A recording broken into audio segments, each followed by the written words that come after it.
വരി. ചേട്ടൻ്റെ പേരെന്താ? നാരായണ. ആ, നാരായണ. ഒക്കെ ഇവിടെ കൃഷി ചെയ്യുന്നവരാണല്ലേ? നെൽകൃഷി ഇപ്പോഴും നന്നായി നടക്കുന്നുണ്ട് പാലക്കാട്. കുഴപ്പമില്ലാതെ ഞങ്ങളൊക്കെ പണ്ട് നെൽവയലിൽ കൃഷി ചെയ്തിരുന്നു. പന്നിന്റെ ശല്യമാണ് ഇപ്പൊ കൂടുതലുള്ളത്. ഈ പന്നിയുടെ ശല്യം അല്ലാതെ വേറെന്താ കർഷകർക്ക് പ്രധാനമായിട്ട് ഇവിടെ പ്രശ്നങ്ങളുള്ളത്?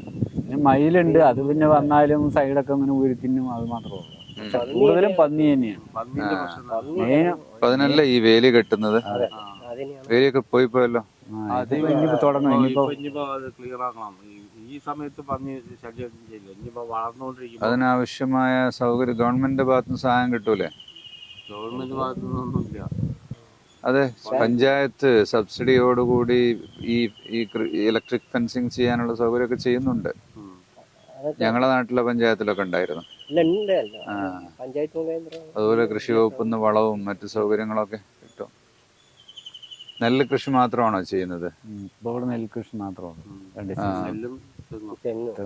എന്ത് നെല്ലാണിത്? ഉമ. ഉമയാണ് എല്ലാവർക്കും പൊതുവെ ഇഷ്ടം തോന്നുന്നു. മണ്ഡലത്തിൽ കൂടുതലും കന്നിമാസം വിടും. പക്ഷെ പണ്ട് ബദാണ്ടം, പഴയ കുട്ടിക്കണ്ടപ്പൻ, പിന്നെ അയ്യാറെട്ട്. ഞാനൊക്കെ പഠിക്കുന്ന കാലത്തുള്ള കാര്യം അതാ. ഇവിടെ അതൊന്നുമില്ല. പൂച്ചമ്പാൻ, കയമ ഉണ്ടല്ലേ? അതൊക്കെ നേരത്തെ ഉള്ളത് ഇല്ല. മസൂരി, ബാസ്മതിയും മറ്റുമൊക്കെയാണ് പഞ്ചാബിലും ഹരിയാനയിലൊക്കെ. കയമ വയനാട്ടിലുണ്ടായിരുന്നു. കഴമയൊക്കെ ഇട്ടിട്ട് കുറെ ഒരു 10-40-50 കൊല്ലം. കടമയാണോ കയമയാണോ? കഴമയാണല്ലേ? മസൂരി ഉണ്ടായിരുന്നു, സിയോ ഉണ്ടായിരുന്നു. അതൊക്കെ എന്റെ ഓർമ്മയിലുള്ളതാണ്. സന്തോഷം. പക്ഷെ അതാ, കർഷകർ അധ്വാനിച്ചിട്ടാണല്ലോ എല്ലാവരും തിന്നുന്നവരതൊന്നും ഓർക്കൂല അല്ലേ? അല്ല, ഇപ്പൊ എല്ലാറ്റിലും അവഗണിക്കപ്പെടുന്നത് കർഷകരാണ് പറയാം. കർഷകർക്കാണ് ഏറ്റവും വലിയ സഹായം നൽകേണ്ടത്. നഷ്ടം സംഭവിച്ചുകൊണ്ടിരിക്കുന്നത് കർഷകർക്കാണ്. തരിശുഭൂമി ഒരാള് കൃഷി ചെയ്ത് അതിനെ ഹരിതാപമാക്കിയാൽ അതിന് അവന്റെ അവകാശം കൊടുക്കണം എന്നാണ് ഇസ്ലാം പറയുന്നത്. അവന് പട്ടയം കൊടുക്കുന്നുണ്ടല്ലേ ഗവൺമെന്റ്? ഇവിടെ അല്ല, ഏകദേശം തരിശു ഭൂമികളിലൊക്കെ കൃഷി സൗകര്യങ്ങൾ ചെയ്തു വന്നിട്ടുണ്ട്. ആരാണ് ചേട്ടൻ? എത്ര കുട്ടികളുണ്ട്? എനിക്ക് 3. അവരൊക്കെ എന്താ ചെയ്യുന്നത്? മൂത്തത് 2 പെൺകുട്ടികൾ. അവരെ കെട്ടിച്ചു കൊടുത്ത് അവർക്കൊക്കെ 2 കുട്ടികൾ. അവരും കർഷകരാണോ? അല്ല, അവരല്ല.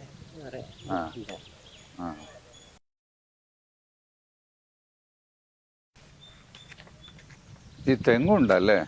തെങ്ങുണ്ട്. അപ്പൊ ഈ വയലില് തെങ്ങ് വെച്ചാല് ചോലയാവൂലേ? അപ്പൊ നെല്ല് വളരാതാവൂലേ? അവിടെ മാത്രം വലിയ തണലുണ്ടാകൂല. പിന്നെ ഒറ്റപ്പെട്ട ഓരോ വരിയിൽ അങ്ങനെയല്ലേ വെക്കുന്നുള്ളൂ?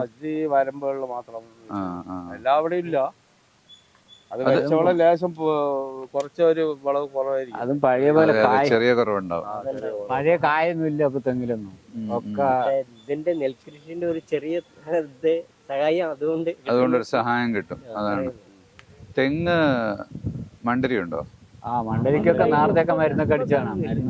രാസവളങ്ങൾ ഉപയോഗിക്കുന്നുണ്ടോ? ഓർഗാനിക് അല്ല. ഞാൻ പഞ്ചാബ് പോയപ്പോ അവിടെ യൂറിയ നന്നായി ഉപയോഗിക്കുന്നുണ്ട് ഗോതമ്പ് ഉൽപാദനത്തില്. പക്ഷെ കർഷകൻ അവർക്ക് വേണ്ടി ഇതൊന്നും ഇടാതെ ഉണ്ടാക്കും. അപ്പൊ ഞാൻ അവിടുന്ന് ഗോതമ്പ് വാങ്ങിക്കൊണ്ടുവന്നു മുമ്പ് വീട്ടിൽ നിന്ന്. സാധാരണ ഗോതമ്പിന് 34 ഉറുപ്പ്യാണ്. അയാളുടെ സ്വന്തം ഗോതമ്പിന് 57 ഉറുപ്പ്യ.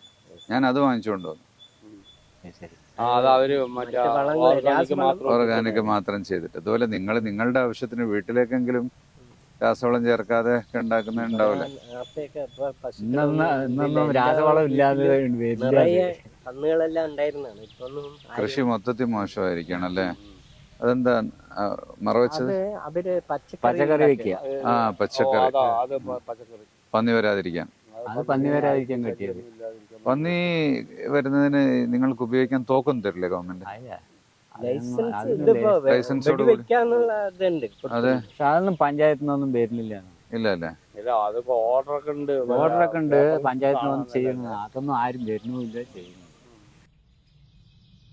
നിങ്ങളുടെ പേരെന്തായിരുന്നു? എൻ്റെ പേര് അബ്ദുൽ സലീം. ഞങ്ങൾക്ക് നേരിടുന്ന 3 പ്രശ്നങ്ങൾ മെയിനായിട്ട്. ഞങ്ങളുടെ ഉൽപ്പന്നങ്ങൾ നല്ല വിലയ്ക്ക് താങ്ങ് വിലയ്ക്ക് എടുക്കണം.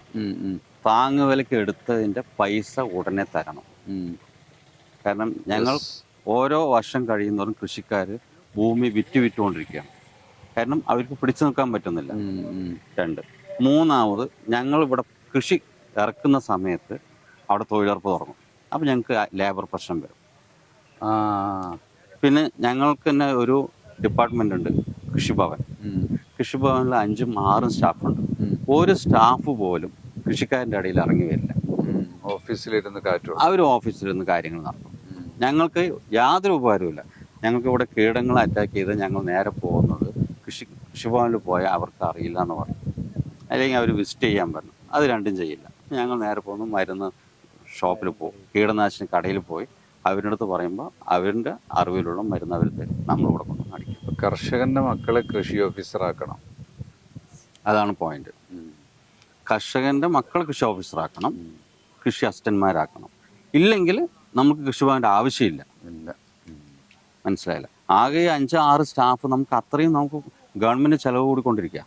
നമുക്കൊരു കാര്യമില്ല. കൃഷിക്കാർക്ക് യാതൊരു കാര്യമില്ല.